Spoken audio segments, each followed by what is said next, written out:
Hey folks, this is Coloring Chemist. My name is Connie and welcome back to my channel.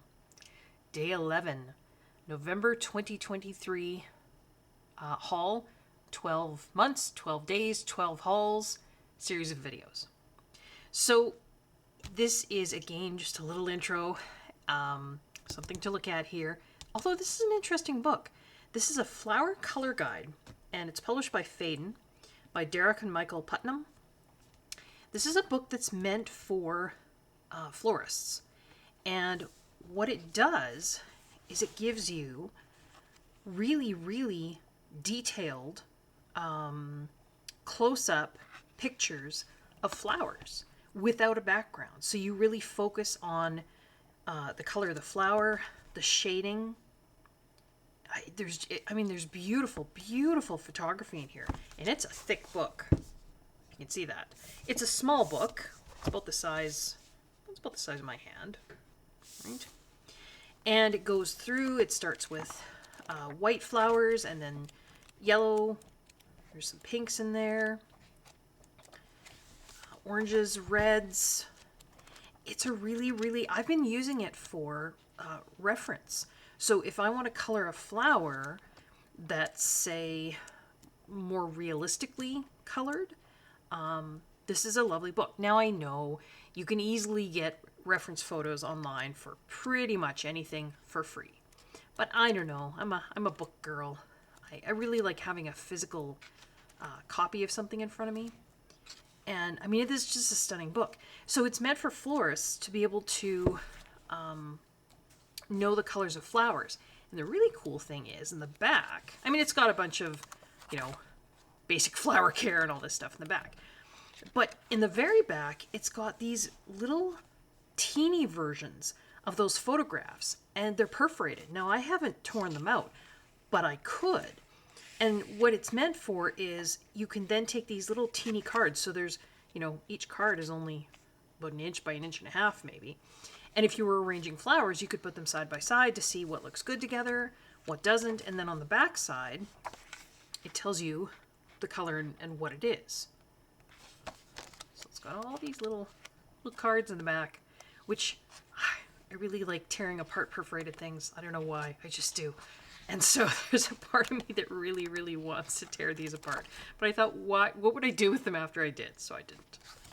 So anyway, that's my book recommendation for November. I didn't buy this in November. It's just a book recommendation that I've had this book for a while.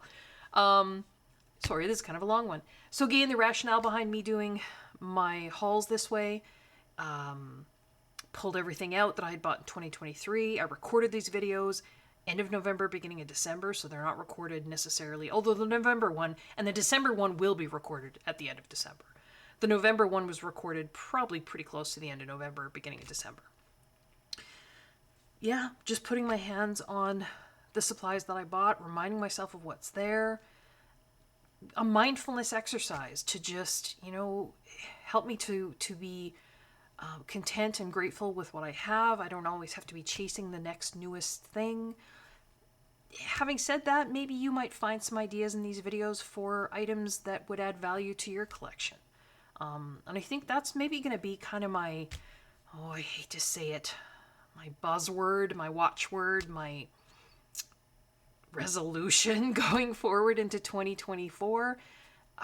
Added value. I mean, it's a buzzword that you hear in industry all the time, but I really don't want to be purchasing things for the sake of purchasing. I want to, if I'm going to purchase something, I really don't need anything, but if I see something that's really going to add value to my collection, and by that I mean it's going to fill a niche in my collection, whether it be supplies or books that I've, been missing. It's, maybe I've been going to color a certain element all the time, and I've been thinking, I really wish I had this or that. I really wish I had something to help me to color, whatever.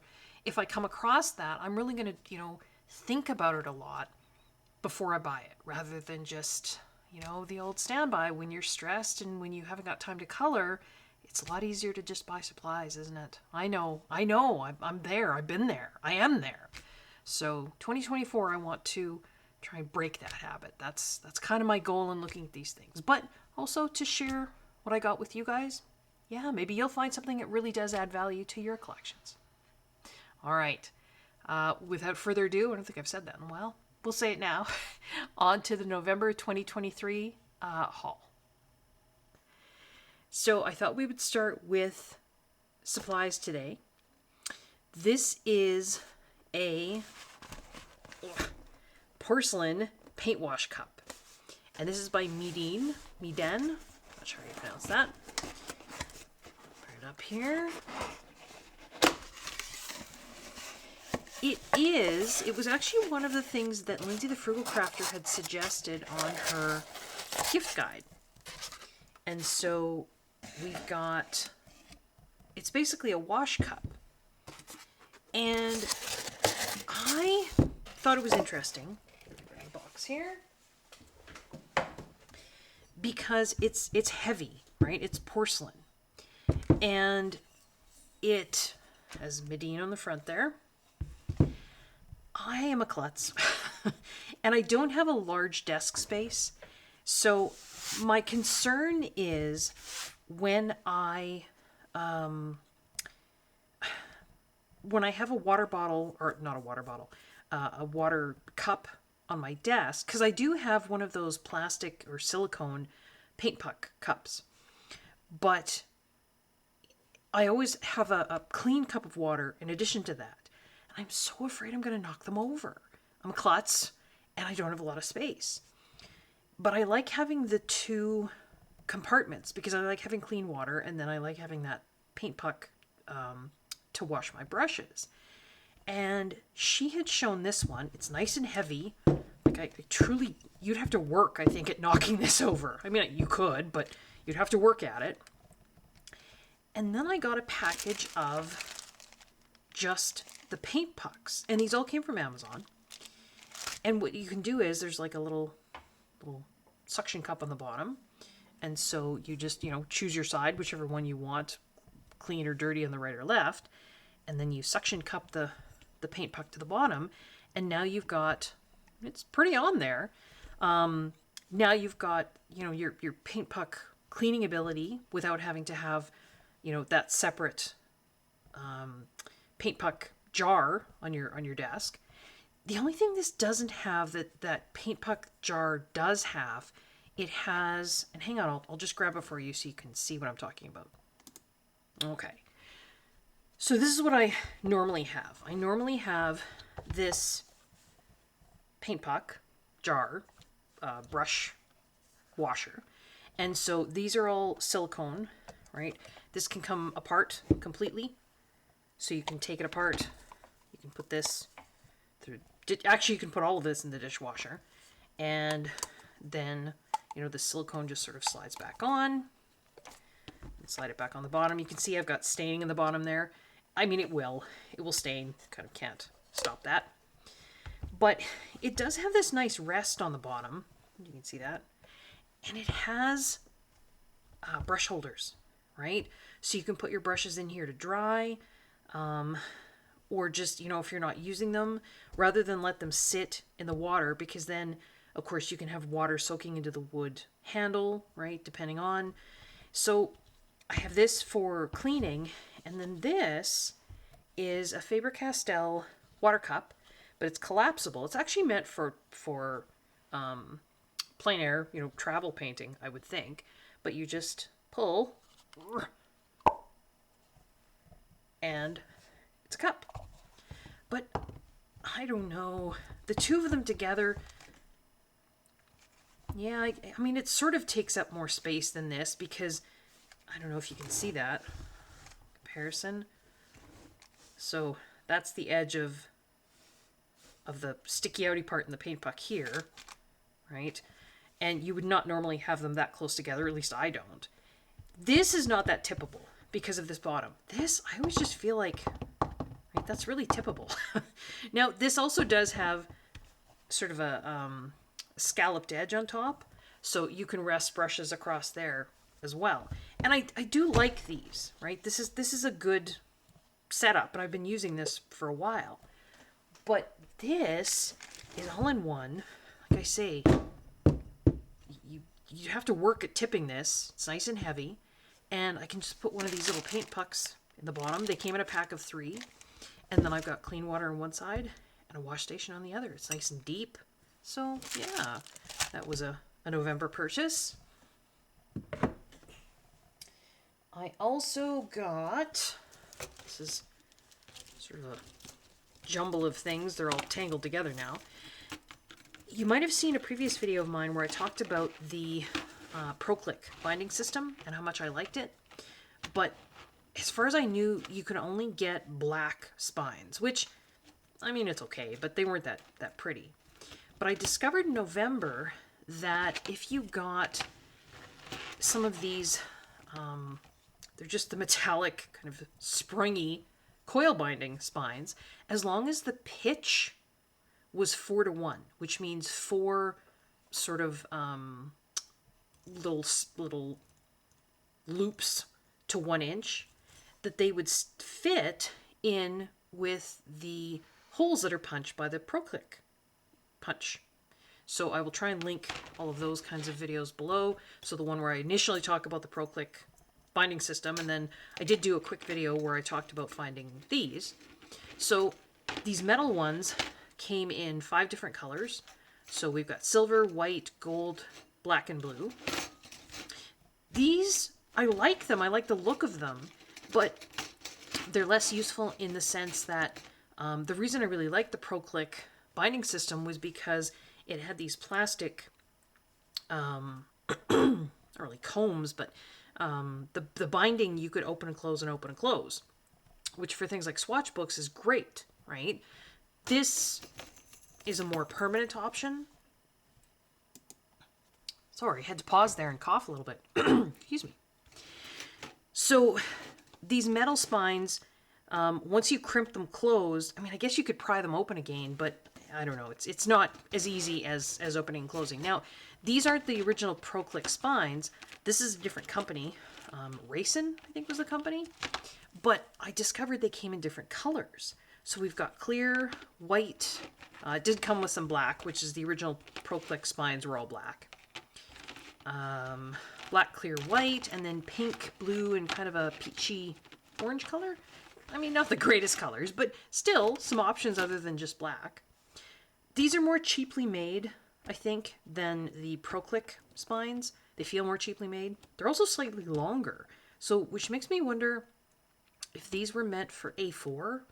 Now, the punch that punches all the holes, the ProClick punch, I don't think you can get A4 paper in there, so I still am not sure you can use this for A4 size, binding books that are A4 size paper, but yeah, just some more options. So I found these in November.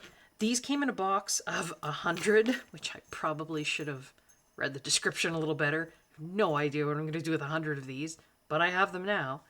These came in a box of 30, so there's 6 colors, 5 of each. That's a little more useful.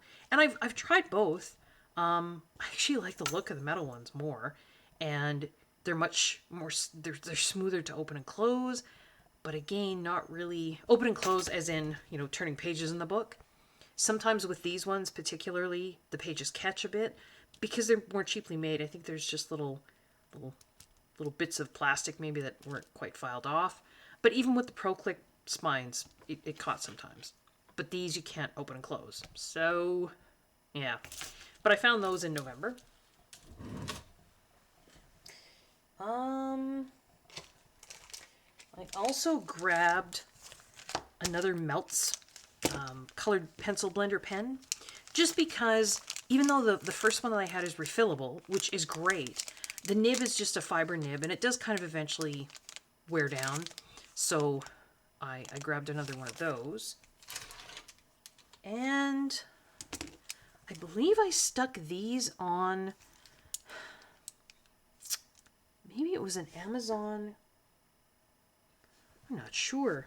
I want to say Amazon Japan, but I don't think I ordered anything from Amazon Japan. Oh, yes, I did.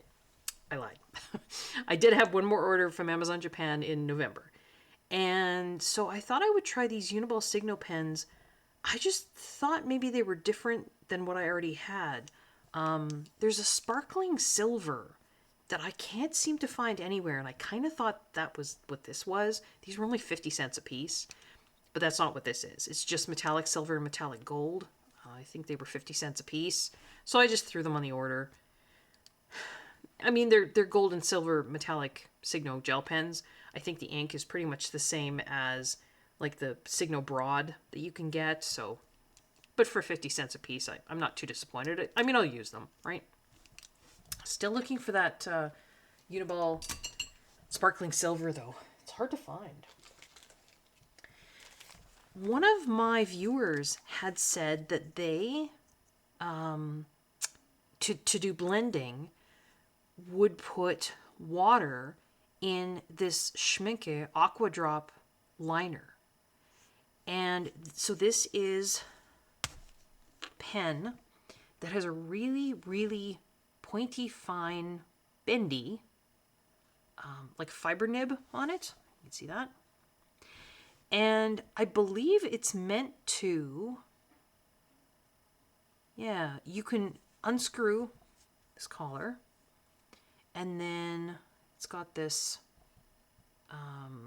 cartridge inside, and I think you can put different inks into this and then use it sort of as a watercolor brush. I think that's maybe, but it's a liner, right? So it's got a really fine point. I think that's what this was meant for, but my viewer had mentioned that he put, I think, water in this. So I grabbed one of these and I thought, I'm going to try putting the Holbein Melts solution in this.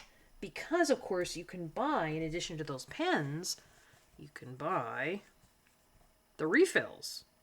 So I thought, well, I'm going to put some of this in this and see how it works. Now, I don't think I've done that yet. Just trying to think. Oh, no, maybe I did. Yeah, it feels like there's something in there. I don't think I've used it yet, but I did fill it up. It seems to come out of the... I can see it because I can see the shiny on my thumbnail. So whatever the nib is made of, seems to work with this. And the neat part was it comes with 2 replacement nibs. Right?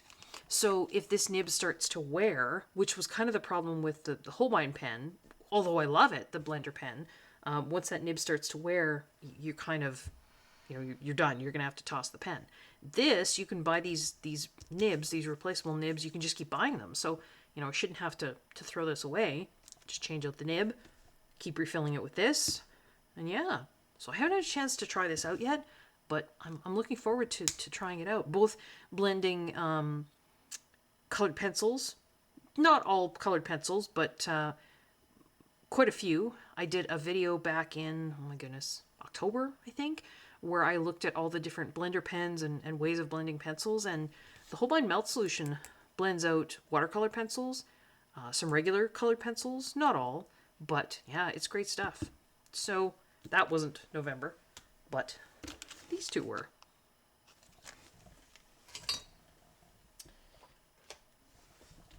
This funny looking thing, and I threw the packaging away already, sorry.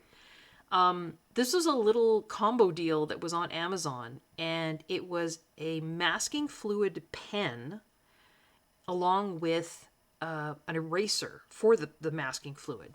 So it's just like a really textured rubber eraser is really what it is.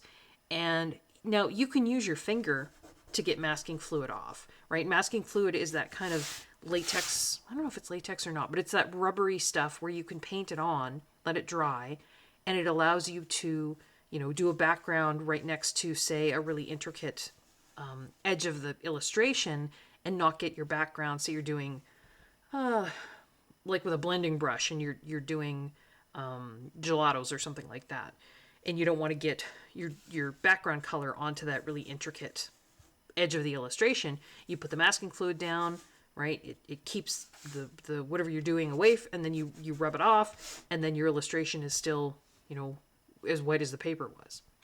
So you can rub the masking fluid off with your finger, but you can use this as well.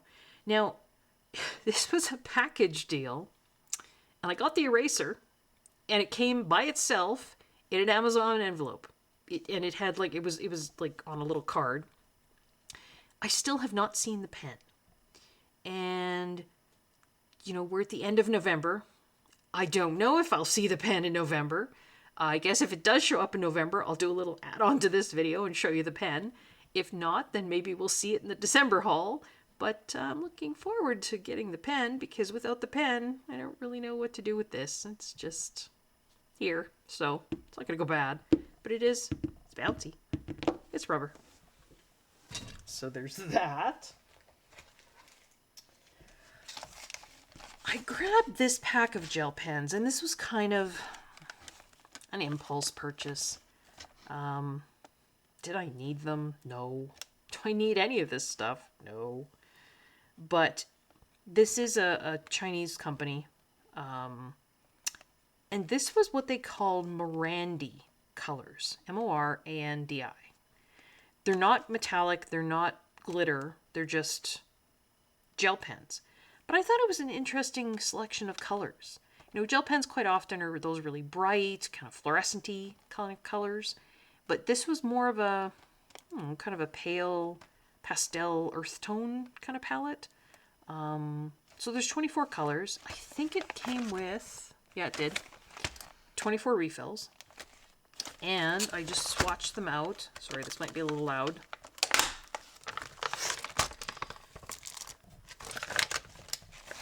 Get that out of the way. It's kind of shiny. I swatched them out on just a piece of just mixed media card. I put them into sort of color order. They didn't come in this color order, but my lights are kind of making these look brighter than they are. They're actually fairly muted and kind of vintagey looking colors. They're 0.8 to 1 millimeter nibs, although I would say that's what it says on the front. Looking at the swatch here, I mean, there's a lot of that railroading going on. They're not the greatest quality gel pens, but they weren't that expensive when I bought them. But yeah, just some nice kind of muted colors that you don't see in other gel pen sets. I think they're all 0.8 millimeter ball nibs. That's if I had to guess. I think some nice kind of grayed out blues. Some nice kind of, vintagey looking pinks. So, 24 pens, 24 refills. This plastic, I might put them in a case of some kind of, maybe at some point. I don't know. So it's going to snap. Here we go.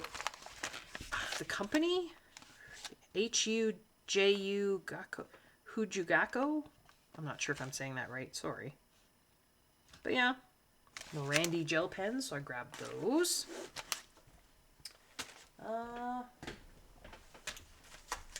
Sorry, trying to make room for stuff on the side here so I don't have a collapse. I did grab the Guangna Super Golden markers. And they didn't send these to me. I paid for them myself. They're very metallic. I will give them that. I've had them for a little while. I did use a couple of them on an illustration. It was a mandala, so I was using, sorry, I'm tilting this because the whole box it's very metallic, so I'm trying not to have too much glare. So I used them on an illustration. I almost ran one of them dry on a single mandala. And it's not like I was coloring every part of the mandala with that color. So there's not a lot of ink in these. So are they worth the money? I don't know, because they weren't that cheap. They're very metallic. And I just did a swatch and I stuck it on the front. Sorry, it's hard to even get it to pick up because the box is so shiny. What can I put over the top? Here, we'll put book over the top. I mean, I realize the bottom of the box is kind of shiny too, but I don't know if you can see the colors down there kind of flashing. So they're very metallic. A nice selection of colors. They've got a printed swatch on the back of the box. Each marker comes individually wrapped, so you can see the colors there. I think I was using this number 3. They don't have any color names or numbers. Sorry, that's 4. So I just wrote a number on each of them and then covered it with tape so it wouldn't come off. And then that's where the numbers came from for the little swatch there. But I don't know. This is almost empty now. So there's not a lot of ink in them. I know the company was sending out, I think it's the Light Wish company, and they were sending out these to a lot of colorists to try. I didn't. I'm too new a channel for that. I don't know that I would, I don't know. I'll have to, when I cross that bridge when I come to it. But yeah, they don't seem to last very long. So maybe if you're just gonna do small details with them, that would be better. But yeah, so I got those in November.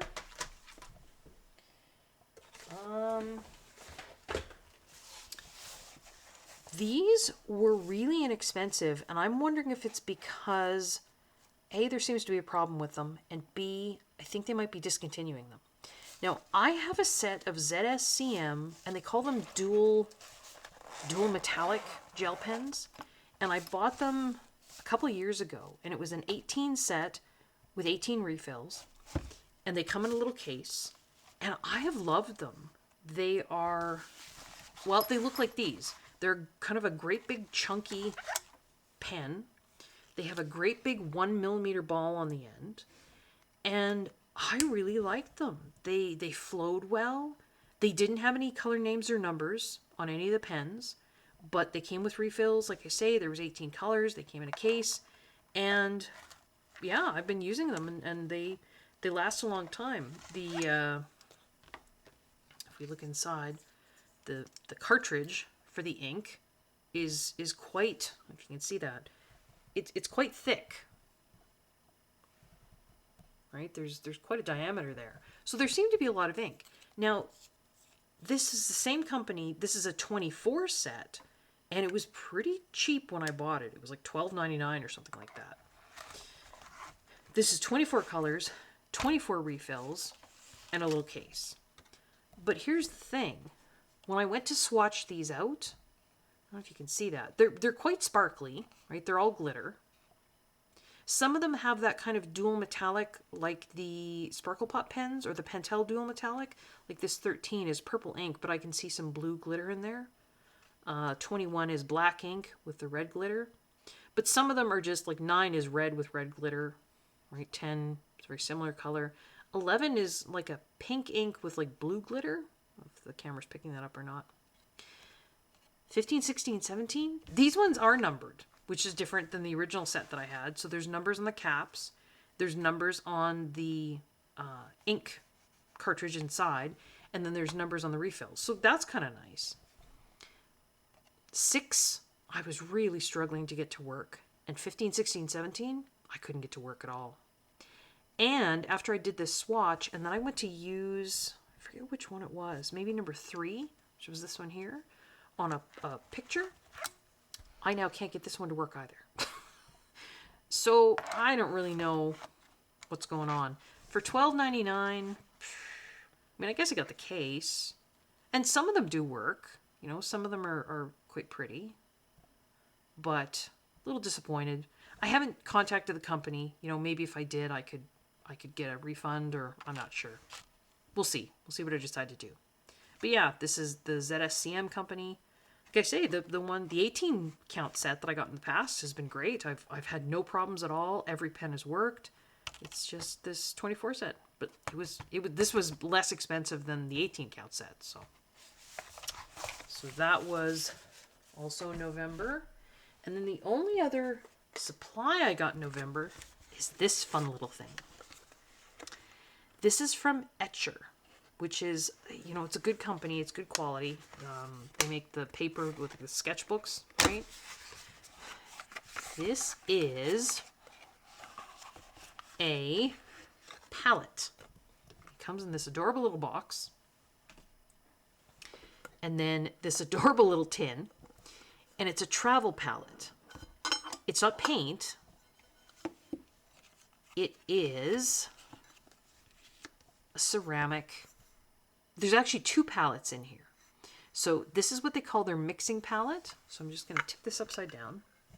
So they all come in this little metal case. So for travel. And there's little foam discs that go between, because these are porcelain. So, you know, you wouldn't want one porcelain to be scratching the other. But these are the 2 palettes. This has 19 wells, I think. And you could also get one that had 30 32 or 36 wells, so even tinier wells. But I thought this was really interesting for these. Now these were back, I don't even remember, May, June, somewhere, fall. These are the Daler-Rowney pearlescent liquid acrylic inks. And they're very liquid. So if you put them in a palette that has, say, larger wells in it, I mean, it'll still work. They'll spread out in those wells, right? Because it's just liquid in here, right? It's not like a paint where there's any kind of viscosity to it. This is just liquid. So I thought these tiny wells, now it'd be harder to get your brush in there, but these are supposed to be mixing wells. But I mean, you could use these and put this in there as well for a larger brush. But often you're using these for tiny details. So if I have a little brush, these little wells, I thought would be great. You know, you put a few drops of this in a well, you can't leave this. It's acrylic, right? It's going to dry out and it's going to turn into plastic. So don't put more in a well. That was the other thing. If I put, lots of this in a well and I don't use it, it's going to be pretty hard to put it back in the jar. And it's not like watercolor. I can't leave it for later and then reactivate it. It's just going to dry to a plastic, right? So I just thought this wasn't cheap. It was a little splurge. Did I need it? No. But it's fun. And yeah, so these are porcelain well plates. They have these little foam discs, so it goes underneath that one just to protect. And then one in between, and then one on top. And then this is on watercolor paper. It's a swatch. I don't know if you can see that, like a blank swatch, to go with the 19 well plate so that you can swatch out the colors that are in, not the mixing plate, but the one underneath, so you can know what colors you have in there. And then it just fits in the top. And this goes on. Designed by Stephanie Law, it says. And I think, does it say? No, it doesn't. Yeah, it's just called the Etcher Mini Palette. Again, two different kinds. There's this one with the 19 wells, and then it was either 32 or 36 wells. But I thought that was kind of fun. So that's all for supplies for November. Now for some books. I have Joanna Basford's Small Victories, 2 copies. One is from the US, COLOR, coloring. One is from the UK, COLOUR, coloring. I just wanted to compare the paper. And I do have a video where I compare the two of them. I do a flip through and then I do a coloring in, I think, the US one. So I'll try and remember to link that down below. So I got those in November. I placed my very first order to imusic.co. I think it's .co. Because I wanted Maria Troll's... Troll? I don't think it's Trolle. I could be wrong. I'm sorry, Maria. I had recorded this before one of my wonderful viewers had talked to me about, or written to me about, the proper pronunciation of Maria's last name. And I believe, and I hope I'm doing this right now, it should be Maria Trolle. Is that right? Trolle? I hope that's right. But I wanted her newest one, Falling Stars, I think it translates to. This is such a beautiful, look at the cover of this book. So that you can see the shine on the trees there. That's gloss, whereas the rest of the cover is it's like a canvas, kind of a linen canvas kind of feel to it. Like sort of high-end or high-end hardcover books will have that kind of linen, or old-fashioned hardcover books will have that kind of linen canvas cover. That's what this has. But I mean, that's just stunning. I did a flip through of this on my channel, so you might have seen that already. But yeah, as far as I know, it's not available in the US or Canada yet. Not on Amazon. So imusic.co, which I think is a Swedish company, I think. And you can get books and I think CDs and other things online. So I ordered from there. It was a great experience. I also ordered Tales from the Witch's Cottage.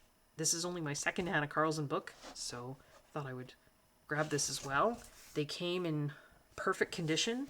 They were shipped by Post Nord Post. So they came then to Canada Post, which is great for me.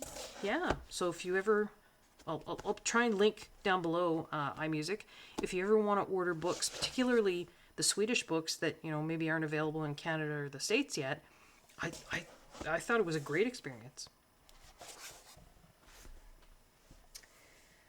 I bought these. I didn't have them. I didn't have Rita Berman's Asian book or her Africa book. I ordered them from Amazon Japan. You cannot get Rita Berman's books, as far as I know, from either Amazon Canada or Amazon US. You just can't. That's where Book Depository was so great. Now, I could have ordered these from Blackwell's or, you know, Amazon UK. But yeah, I just went with Amazon Japan. I had also ordered those pens that I showed you. So I think everybody's seen these. These are, I mean, this is newish. This is an older one. But this is her Asia book. My walk through Asia, or my trip through Asia. My trip through Africa. So I do love, I think I have all of her books. Maybe I don't have the underwater one. I have On the Land, but I don't think I have Under the Water. So I think that might be the only one. I got those in November. I got Matchstick Mouse. So this is the Merry Little Christmas, sorry, I'm trying to keep the glare off. Merry Little Christmas coloring book. There's a storybook that's the same as this. It's just all the images are colored instead of a coloring book. And the storybook came out last year, but the coloring book came out this year. And this is very similar to that Pumpkin Party coloring book that came out this year. So it's better Amazon paper. It's still Amazon printed, but it's better. So we've got colored, you know, end papers. The paper's smoother. I wouldn't say it's thicker, but it's got like a printed texture on it. It's not actually textured. It just looks textured, sort of like watercolor paper or kind of an oatmeal, kind of a linen look. And yeah, so it's a story, Christmas story, and then you can color little Matchstick Mouse and all her friends. Very sweet. And I purchased the winter coloring book before it was even on Amazon because I didn't want to wait. So Morgan made it available on his Ko-fi store before it was released on Amazon. So I just bought the PDF and I printed it on a really nice card for myself, a little treat for myself. I did bind it with a Pro-Click spine, but I'm thinking now I might take this off and maybe put one of those metal spines on. I just think it would look nicer. But yeah, so this is winter. So now I believe he's done all the seasons because he has fall, spring, summer. Yeah, this is the last season. And then he has some holidays. So he has Christmas and Halloween. And then a floral one, I think. So I'm not sure what else he will do with Little Matchstick Mouse. But this is just... Winter here is long. I'm in central Canada. So I like having winter images to color that aren't necessarily Christmas because winter goes on for a long time after Christmas here. So yeah. And then one last book that I got in November. Very similar to the end of my October haul. This is not a coloring book, but it is coloring related. So I purchased, you know, a bunch of these sort of chemistry, art, science, history, pigment books. And this is called Chromatopia, an illustrated history of color, David Coles. Again, sort of a reference book. Although I don't think we have an index in this one. But it goes by color and sort of little short articles. Beautiful photography. Beautiful, beautiful pictures. Kind of a historical layout, which is very similar to the video series that I've been doing. And so, you know, Color in the Times of the Ancients, the first colors. So, of course, I did my prehistoric pigment video. You know, we talked about the ochres. We talked about white. There's chalk white. Talked about black, lap black, bone white, and bone black. And that's about it, right? You've got the red and yellows, the blacks and the whites. And then, yeah, it goes on from there. So I just thought this was a fun book to have too. It's one of those trade paperback books. This is awesome. At the end of this book, there's a section called manufacturing. Sorry about the glare, but it's beautiful paper. Manufacturing pigments. The following recipes for the manufacture of artist pigments help explain the processes undertaken. So there are still folks that will do this. Now, this talks about how to make lead white. Lead is incredibly poisonous. So I wouldn't suggest doing this. I mean, you could if you had, it says wear protective gloves and a particulate face mask at all times. Keep materials in a secure place out of reach of children and animals. I don't know that I would do this, but the fact that it gives you a recipe on how to do this, it's sort of an experiment. It's a recipe, but you're doing chemistry. That's awesome. I'm not going to make my own lead white or my own carmine lake, but it would be fun. Or my own ultramarine. I don't know where I would get lapis lazuli to grind. I could probably buy it. Linseed oil. I think I have to. I'm just reading here. I need lye. Yeah. Madder Lake. I just thought it was great that it had these recipes in the back. That's fun. So, it's a beautiful book. Beautiful photography, fantastic articles. And that's it for November, unless that masking fluid pen happens to come in November, in which case I will maybe insert that here at the end or maybe back a ways in the video. I don't know. But if not, we'll see the masking fluid pen hopefully in December. Thanks for sticking with, folks. Hope everyone is safe and well and enjoying their coloring. And we've got one more to go.